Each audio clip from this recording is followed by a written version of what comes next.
Book of Heaven, Volume 29, March 2nd, 1931. How offering the sacrifice of the saints doubles the glory. The divine will has the resurrective virtue. One who does the divine will acquires the rights to the divine goods. I was continuing my acts in the divine will, and I kept offering the sacrifices that the saints of the Old Testament did, those of my celestial Mama, all the sacrifices of my beloved Jesus, and so on with all the rest. The divine will placed them all in order for me before my mind, and I kept offering them as the most beautiful homage to my Creator. But while I was doing this, my sweet Jesus, moving in my interior, told me, "My daughter, there is not one thing suffered and done by all the saints of the history of the world in which my will has not had its part, making itself actor and concurrent with strength, with help, with support for that sacrifice or work that they did.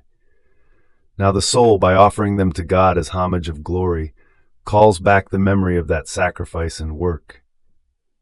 And my divine will recognizes that which, from its own, it placed in those acts, and it gives the virtue of doubling the glory of that sacrifice, for God and for the one who had the good of sacrificing and operating in order to fulfill the divine will.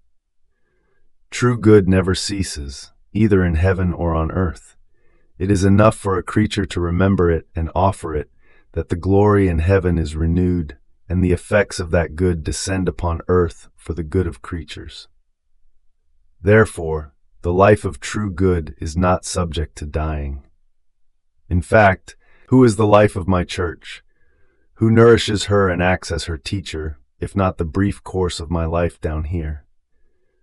I can say that it is my pains that sustain her. It is my doctrines that instruct her. It is the sacraments that nourish her.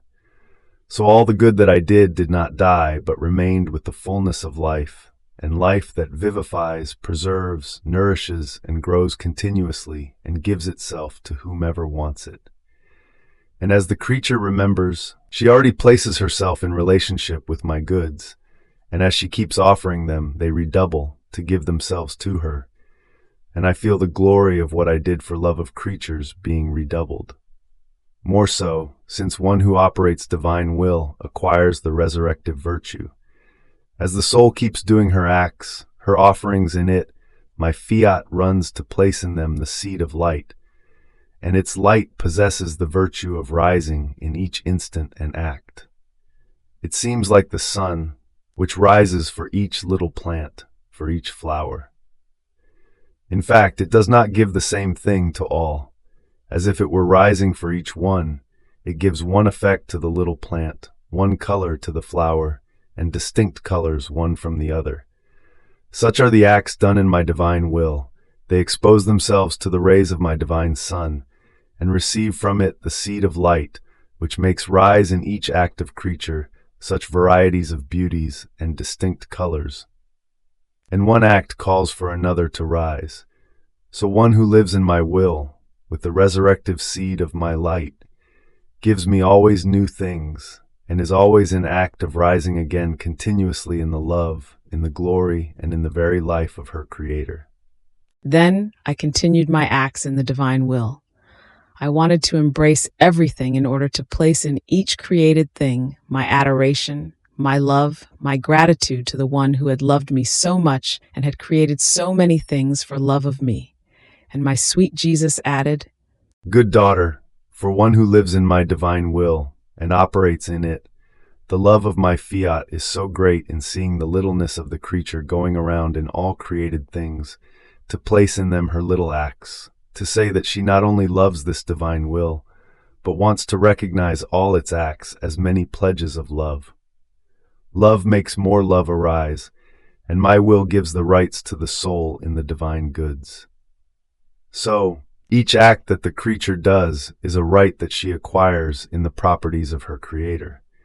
It happens that by right, she feels herself being loved by the Supreme Being, because she has placed her love in the eternal love and has acquired the right to be loved.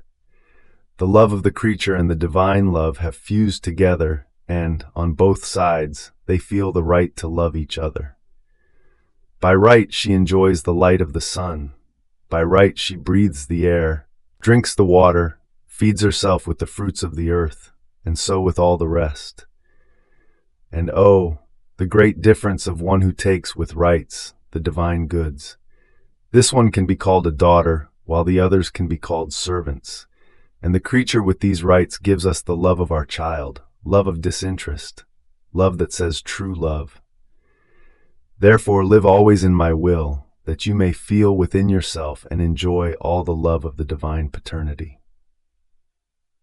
Fiat.